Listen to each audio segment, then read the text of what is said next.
de João, capítulo 2, vamos fazer a leitura até o versículo 12, preste atenção. 3 dias depois, houve um casamento em Caná da Galileia, achando-se ali a mãe de Jesus. Jesus também foi convidado com os seus discípulos para o casamento. Tendo acabado o vinho, a mãe de Jesus lhe disse: eles não têm mais vinho. Mas Jesus lhe disse: mulher, que tenho eu contigo? Ainda não é chegada a minha hora. Então ela falou aos serventes: fazei tudo o que ele vos disser. Estavam ali 6 talhas de pedra que os judeus usavam para purificações, e cada uma levava 2 ou 3 metretas. Jesus lhes disse: enchei de água as talhas, e eles as encheram totalmente. Então lhes determinou: tirai agora e levai ao mestre-sala. Eles o fizeram. Tendo o mestre-sala provado a água transformada em vinho, não sabendo de onde viera, e se bem que o sabiam os serventes que haviam tirado a água, chamou o noivo e lhe disse: todos costumam pôr primeiro o bom vinho, e quando já beberam fartamente, servem o inferior. Tu, porém, guardastes o bom vinho até agora. Com este deu Jesus princípio a seus sinais em Caná da Galileia. Manifestou a sua glória, e os seus discípulos creram nele. Depois disto, desceu ele para Cafarnaum com a sua mãe, seus irmãos e seus discípulos, e ficaram ali muitos dias. Amém? Vamos orar. Senhor, nós queremos te agradecer, meu Pai. Te agradecer, ó Deus, pela leitura da tua palavra. Te agradecer, Senhor, porque o Senhor tem falado aos nossos corações. Domingo após domingo, o Senhor tem falado conosco. E pedimos, ó Deus, que nesse domingo não seja diferente, ó Pai.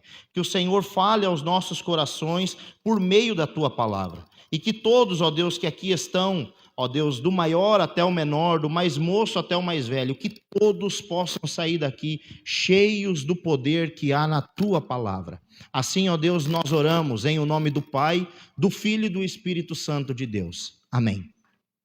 Queridos irmãos, nós vamos dar início a hoje, numa série de 7 mensagens. O Evangelho de João, ao contrário dos outros evangelhos, que são evangelhos sinóticos, ele é um evangelho diferente. João, ele vai escolher e escrever o seu evangelho, e para escrever o seu evangelho, ele vai escolher 7 sinais. João vai escolher 7 milagres apenas. O próprio João vai dizer no último capítulo do seu livro que se fosse escrever todos os milagres que Jesus realizou, faltariam livros no mundo. Então Jesus fez muito mais coisas, mas João, selecionou 7 milagres para comprovar essa união hipostática, ou seja, que Jesus Cristo, ao mesmo tempo que ele é 100% Deus, ele é 100% humano. Então João vai fazer a escolha desses milagres. Um dos alvos de João, então, é comprovar que Jesus Cristo é o Filho de Deus, nascido de mulher, encarnado na forma humana, mas que também, ao mesmo tempo, ele é o Verbo vivo. Ele é a palavra de Deus. Ele é Deus, como diz em João capítulo 1.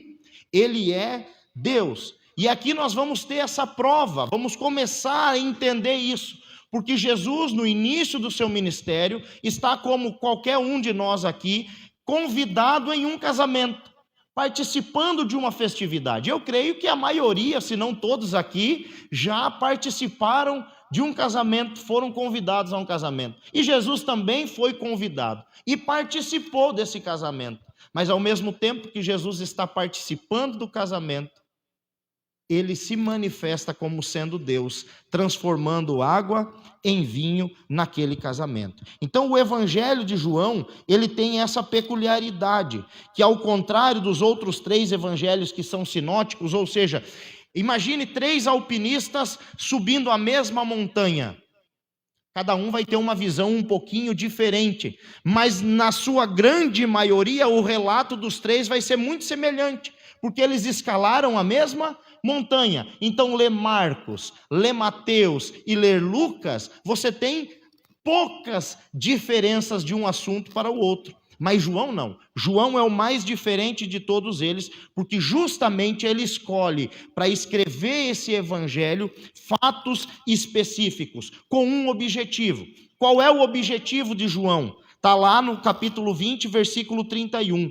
Estes, porém, foram registrados para que vocês creiam que Jesus é o Cristo, o Filho de Deus, e para que, crendo, tenham vida em seu nome. Então, João escolhe 7 sinais apenas com esse objetivo.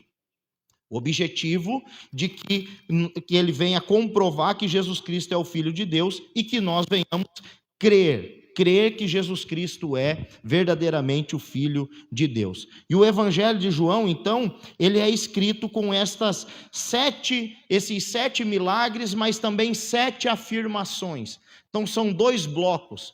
João vai utilizar de 7 vezes, vai narrar 7 vezes que Jesus disse, eu sou, e também vai mostrar 7 sinais.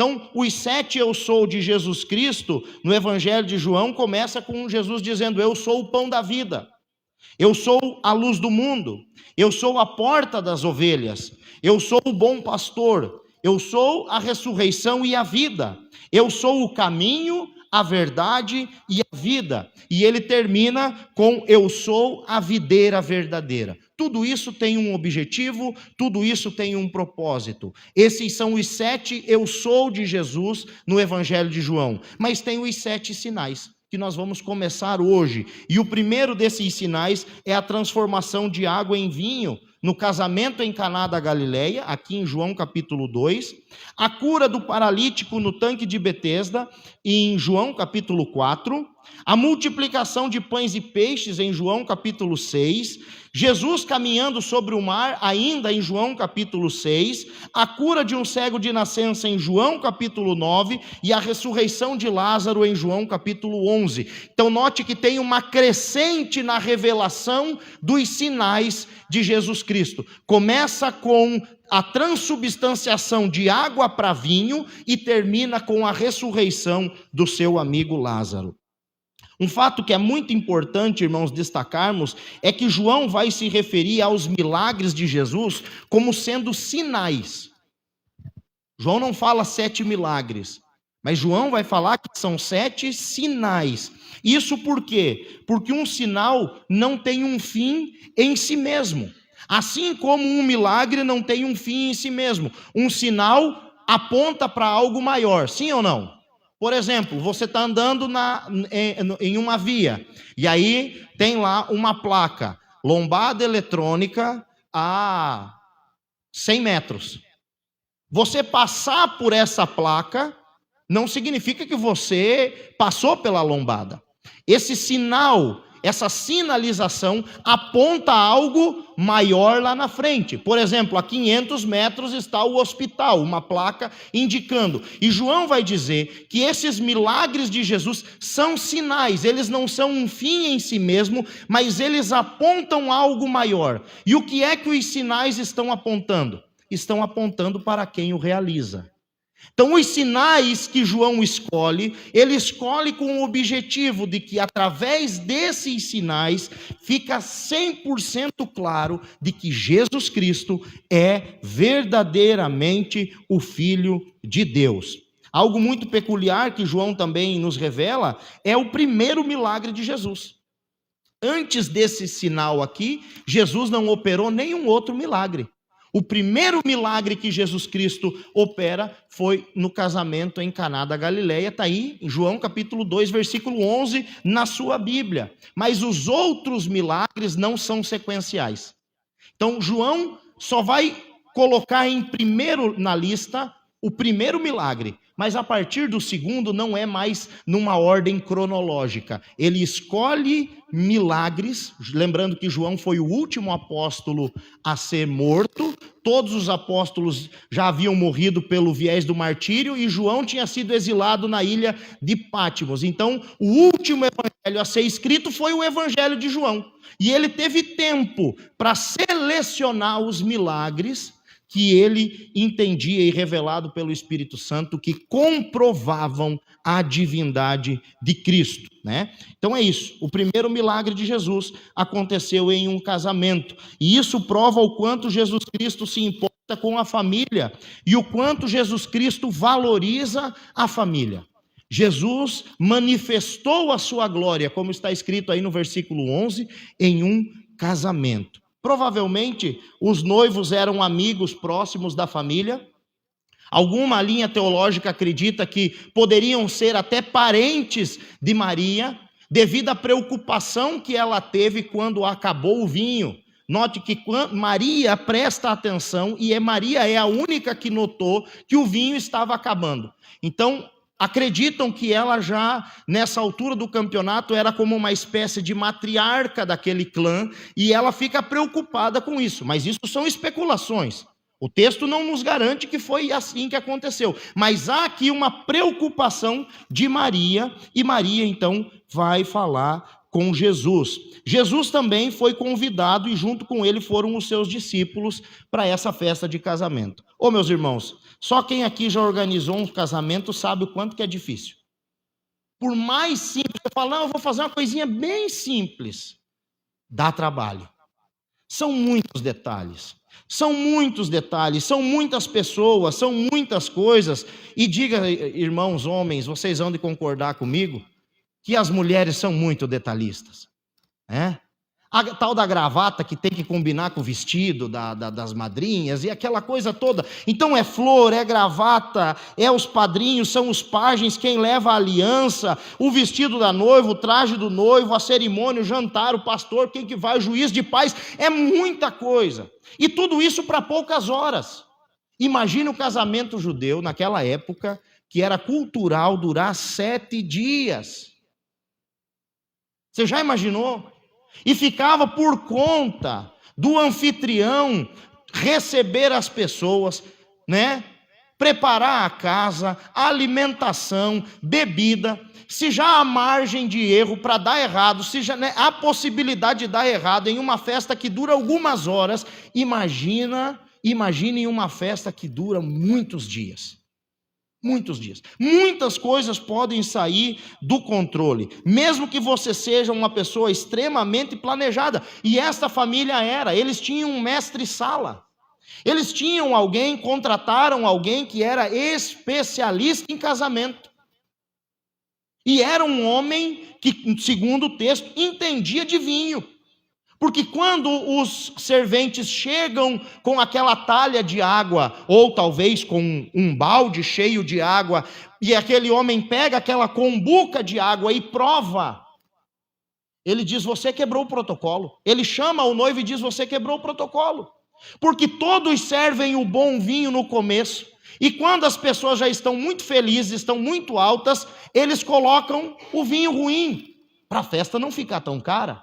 Mas você tem mantido bom vinho desde o começo. Desde o começo. Então eles contrataram alguém, uma equipe para gerir, né? Tinham ali os serventes, nós não sabemos se eram garçons contratados ou se eram pessoas da família que estavam servindo, mas tinham pessoas servindo naquele casamento. Conforme nós lemos, irmãos, em uma determinada altura da festa, acabou o vinho. E isso, de certa forma, era uma desonra para os anfitriões. Era uma espécie de desrespeito com os convidados. Mas tem também algo espiritual nisso. E quando nós olhamos para a Bíblia, nós vemos que o significado simbólico do vinho na cultura judaica é alegria e prosperidade. Faltar vinho é faltar alegria e prosperidade, além de ser uma desonra. Acabar o vinho no meio da festa era uma vergonha, seria uma grande humilhação. Então, Maria, por algum motivo, se sentiu responsável por aquilo e foi até o convidado especial da festa. Talvez os noivos convidaram Jesus como alguém qualquer, mas Maria sabia que Jesus não era um convidado qualquer. E ela chega até Jesus com esse problema. E Jesus, por sua vez, realiza ali em um casamento seu primeiro milagre. Muitas pessoas ficam questionando e, por não entenderem a cultura, pensam até que Jesus foi de maneira grosseiro com a sua mãe, né? Versículo 4, mas Jesus lhe disse: mulher, que tenho eu contigo? Ainda não é chegada a minha hora. Maria chegou para ele, contou o problema e ele disse: mulher, que tenho eu contigo? Mas na cultura da época, não era desrespeito se referir à mãe ou a uma outra mulher a chamando de mulher. Então, às vezes, a gente olhando aqui do Ocidente, lendo, parece que Jesus foi de certa forma grosseiro, mas em hipótese alguma. Jesus Cristo amava a sua mãe. É tanto a prova desse amor está que quando ele está na cruz, ele está preocupado com ela. E diz o texto que Jesus na cruz, olhando para o discípulo amado, diz aí: eis aí a sua mãe, e mulher, eis aí o seu filho. Jesus se preocupou com aquela mulher, Jesus se preocupou com a sua mãe. Mas a resposta de Jesus nos mostra algo muito interessante. Que mesmo a mãe conhecendo o filho e amando o filho, e mesmo o filho amando e conhecendo a mãe, Jesus diz para ela: olha, eu tenho uma missão, e eu estou embaixo da obediência do meu Pai. Ainda não é chegada a minha hora. Ainda não é chegada a minha hora. Vamos aí algumas lições desse texto. Primeira lição desse texto que eu tiro para a minha vida e para a sua, é que Jesus deve ser convidado para estar em nossa casa. Jesus deve ser convidado para estar no nosso casamento. Versículo 2, Jesus também foi convidado com os seus discípulos para o casamento. Ô meus irmãos, Jesus vai aonde é convidado. Jesus vai aonde é convidado para ir. Jesus entra quando é convidado para entrar. Inclusive na igreja, está lá em Apocalipse: eis que estou à porta e bato. Se alguém ouvir a minha voz e abrir a porta, eu entrarei em sua casa e cearei com ele e ele comigo. As cartas do Apocalipse são cartas para a igreja. Jesus só entra onde ele é convidado para entrar. E muitas vezes nós pensamos que precisamos de mais bens, mais dinheiro, mais sucesso, mais conforto, quando na verdade o que nós precisamos é da presença de Jesus Cristo nas nossas famílias, na nossa vida, no nosso casamento. É a presença de Jesus. E a presença de Jesus vai fazer toda a diferença. Jesus não foi convidado pelos noivos porque os noivos sabiam que precisariam dele. Jesus foi convidado pelos noivos porque para aqueles noivos, Jesus era importante. Até o texto ali, Jesus operou o primeiro milagre. A sua glória estava contida até aquele momento. Jesus não tinha se revelado. Ele ainda não tinha se manifestado. Mas aquelas pessoas o convidaram. Jesus foi convidado porque era importante para aquele casal. Muitas vezes nós queremos Jesus como nosso Salvador. Nós queremos as bênçãos de Jesus. Nós conhecemos o Jesus da Bíblia, mas não o amamos como ele é. Nós não rendemos graças ao Senhor por quem ele é. Nós devemos fazer esse convite para que o Senhor esteja conosco nas nossas vidas, no nosso casamento, por ser ele quem ele é. Jesus precisa ser um convidado de honra. Em segundo lugar, mesmo com a presença de Jesus, pode faltar alegria. Pode faltar vinho, pode faltar alguma coisa. E aqui nesse casamento em específico, faltou vinho. Versículo 3, tendo acabado o vinho, a mãe de Jesus lhe disse: eles não têm mais vinho. E nesse mundo, irmãos, nós vamos enfrentar crises.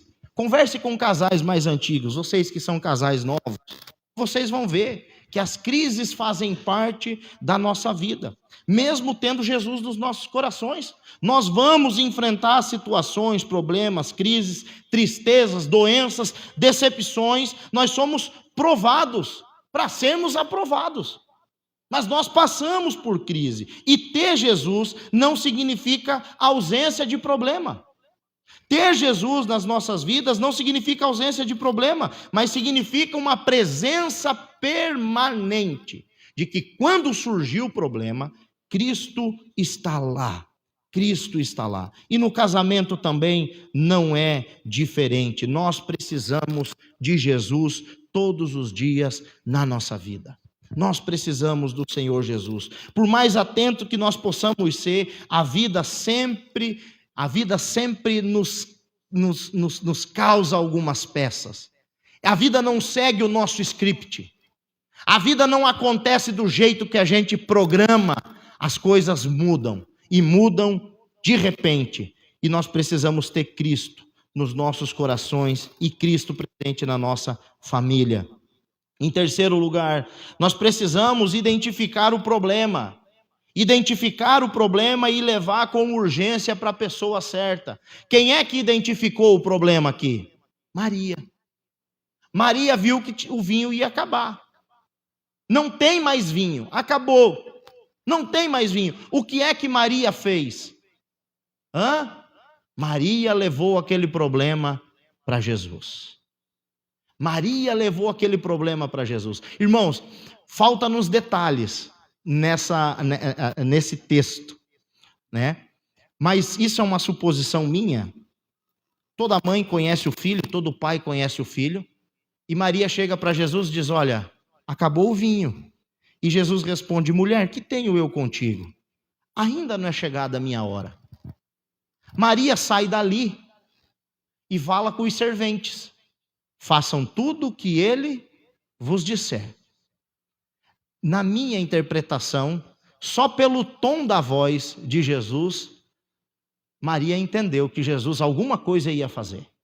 E nesse ponto aqui eu sou um mariano. Eu sigo a Maria nesse ponto aqui, fazendo tudo que o filho dela manda fazer.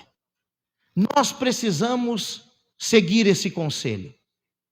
O conselho de fazer tudo o que Jesus nos manda fazer. O problema não era a falta de água. Água eles tinham um poço, água eles tinham à vontade. O problema era vinho. Mas Maria sai dali e fala com os serventes: obedeçam tudo o que eles disser para vocês fazer. Agora, o que me leva a pensar também é o que Maria não fez. E o que Maria não fez tem que nos ensinar também. Maria não saiu dali falando com as outras pessoas. Olha lá, não calcularam bem a conta. Já está na metade da festa e já acabou o vinho. Você já imaginou que problemão Maria teria arrumado? Maria não saiu falando com as amigas, Maria não foi importunar a noiva. Talvez fosse amiga, uma parente, chegar lá e dizer: minha querida, eu não quero estragar o seu dia, mas o vinho acabou.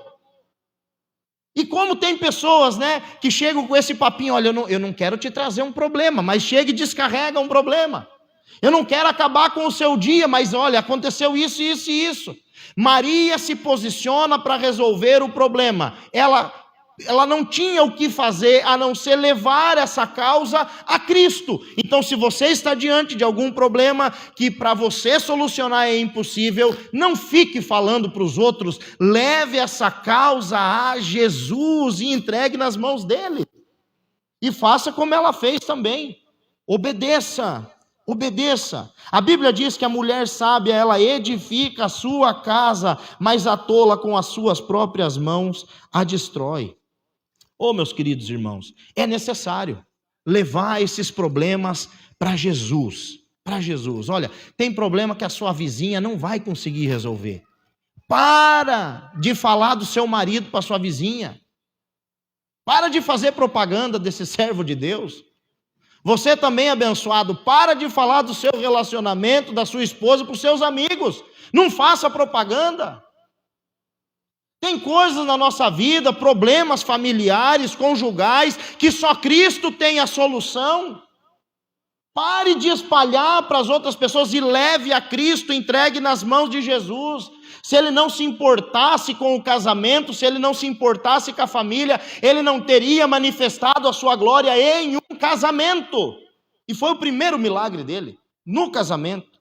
Então leve para Jesus, não envergonhe o seu cônjuge.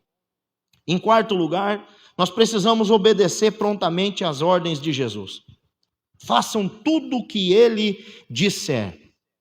Façam tudo o que ele disser. Está aí no versículo 5. Independente do que ele disser, obedeçam. É isso que Maria está falando para os funcionários. Independente do que ele disser, se ele mandar você dar água para os convidados, vão e sirvam água para os convidados, porque o problema vai ser solucionado. Meus queridos irmãos, e Jesus deu uma ordem aqui, um tanto quanto para extrapolar, porque Jesus, quando faz a obra, ele faz de maneira abundante. 6 talhas de pedra que cabiam em média de 2 a 3 metretas, média de 100 litros de água a cada talha daquela. Tragam 600 litros de água, e diz o texto que os serventes encheram até a boca. Jesus falou agora, levem para o mestre-sala provar. Jesus não fez malabarismo, irmãos. Jesus não se ajoelhou e disse, ó céu, ó Pai. Jesus não chamou atenção para ele, Jesus não fez absolutamente nada. O que Jesus falou? Encham de água e levem para o mestre-sala. E levem para quem entende. Antes de servir para qualquer pessoa, sirvam para quem entende, porque ele vai ratificar se aconteceu ou não o milagre. E o texto diz que o mestre-sala, provando a água que transformou em vinho, não sabendo o que era água, mas os serventes sabiam, chamou o noivo e falou, olha, você quebrou o protocolo, porque todo mundo serve o bom no começo, e do meio para o final é só vinho ruim, mas você até agora tem servido o melhor vinho. O melhor vinho. Meus queridos irmãos, no nosso papel não é discutir com Jesus, mas é obedecê-lo. Entenda que milagre é assim. Ele acontece de uma maneira que nós não entendemos, porque Jesus não industrializou o milagre. A uns Jesus Cristo curou dando uma ordem, fazendo uma pergunta. Jesus, para o cego que estava no caminho de Jericó, fez uma pergunta, o que é que você quer? Eu quero ver. Então veja. E pelo poder da palavra, aquele homem voltou a ver. Mas para um outro cego, Jesus cuspiu no chão, fez lodo e esfregou nos olhos dele. E falou para aquele cego, vai agora, você ainda cego, com a cara cheia de barro, e vai se lavar o rosto. E quando aquele homem lavou, o rosto ficou são. Jesus não industrializou milagre. Não existe uma linha de produção. E isso é milagre. Então, se a sua causa é impossível, só obedeça. Não questione, só obedeça, porque o milagre ele sabe fazer. Em quinto lugar e último lugar, nós podemos aprender que com Jesus o melhor sempre vem depois.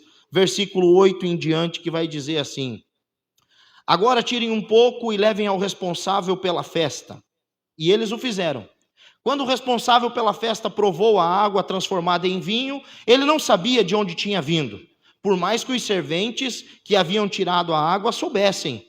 Chamando o noivo, ele disse, todos costumam servir o primeiro o bom vinho, e quando já beberam, muitos servem o vinho inferior. Você, porém, guardou o melhor vinho até agora. Meus irmãos, quando Jesus intervém, o melhor sempre acontece.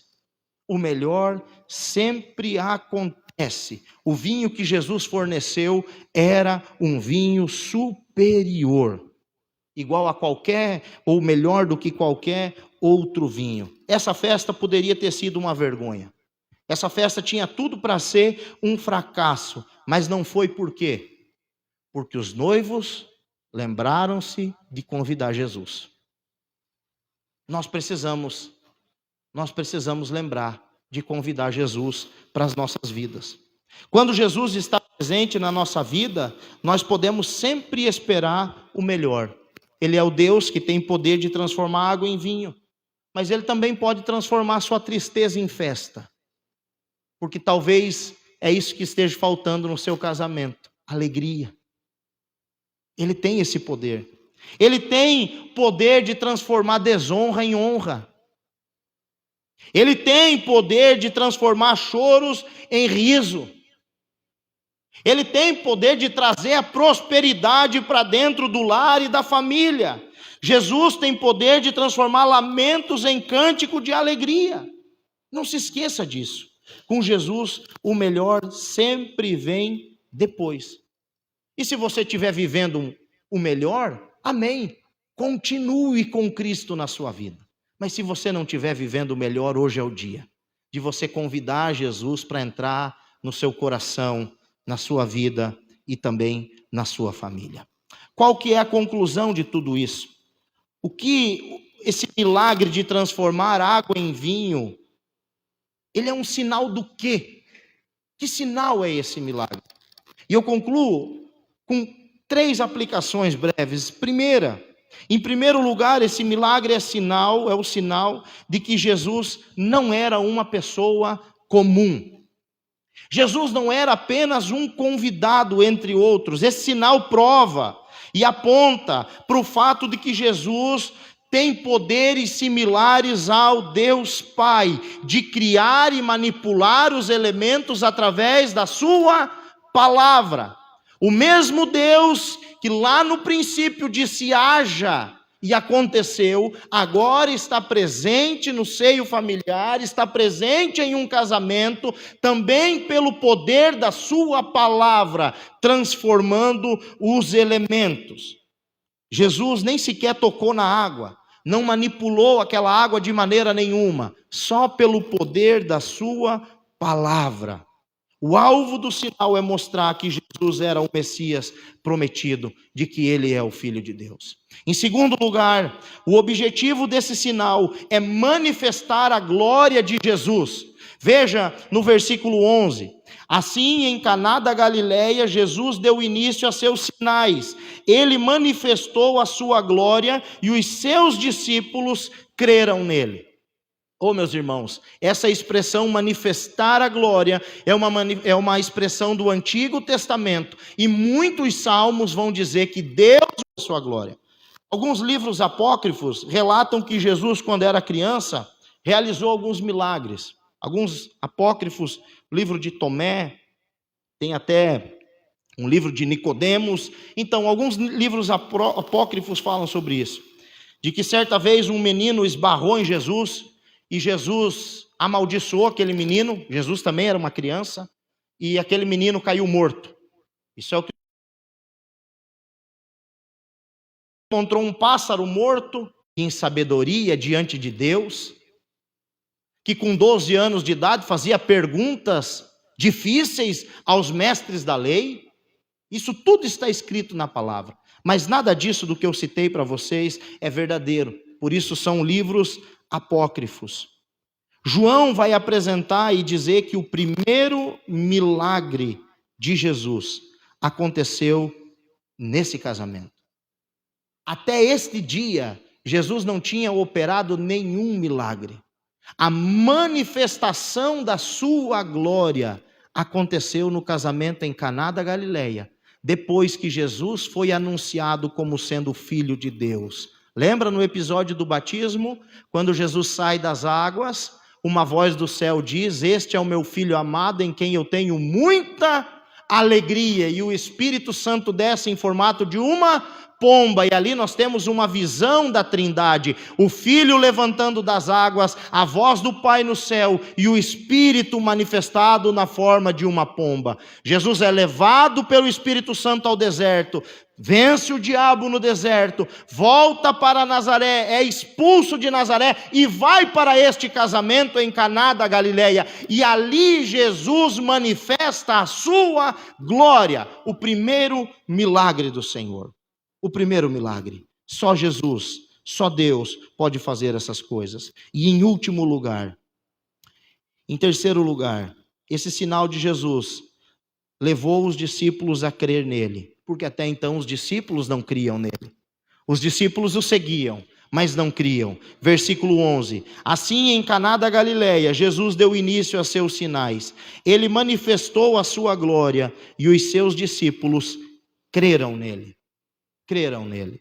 Os discípulos viram e creram. Os discípulos tiveram a certeza de que eles não estavam seguindo apenas um professor, apenas um mestre qualquer, mas de que eles estavam seguindo o Messias prometido, o Filho de Deus. Você pode tirar muitas lições desse texto para a sua vida, mas a lição principal, o ponto principal desse sinal é o convite que Jesus faz para que nós venhamos crer nele. Qual foi o objetivo? Versículo 11. Jesus deu início a seus sinais, ele manifestou a sua glória e os seus discípulos creram nele. Oh, meus irmãos, Jesus quer discípulos e não apenas seguidores. Os seguidores, eles vão aonde a multidão vai, eles são como restolho, eles são como palha, qualquer vento de doutrina faz eles fazerem zigue-zague, mas o discípulo não. O discípulo, ele permanece com Cristo até o fim, e isso mesmo que lhe custe a própria vida. Para ser um discípulo de Jesus, você precisa crer em Jesus.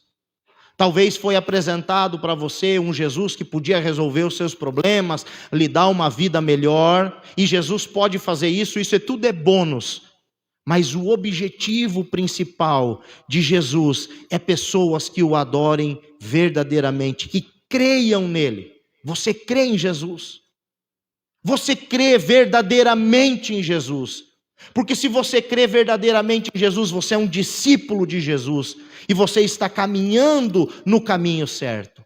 Mas se você ainda não crê em Jesus, hoje é o dia para você fazer esse voto de dizer: Senhor, eu quero o Senhor na minha vida, eu preciso do Senhor no meu coração. Amém? Eu quero convidar a equipe de louvor que vai estar adorando a Deus com mais um cântico. E enquanto, meus irmãos, a nossa equipe de louvor